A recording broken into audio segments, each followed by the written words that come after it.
Friends, biryani சுவையில் தக்காளி சாதம் எப்படி செய்கிறதுன்னு பார்க்கலாம். குக்கரில் தேவையான அளவு எண்ணெய் ஊற்றிக்கலாங்க.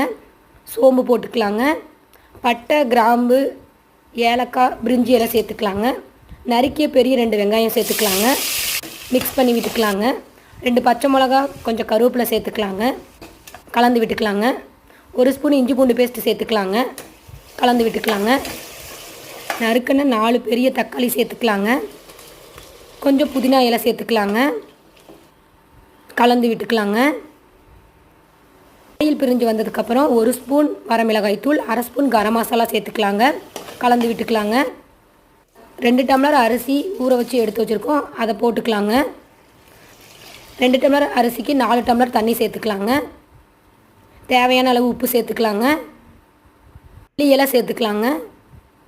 கொஞ்சம் நெய் போட்டுக்கலாங்க. விசில் போட்டு ஓப்பன் பண்ணி பார்க்கலாம். சுவையான தக்காளி சாதம்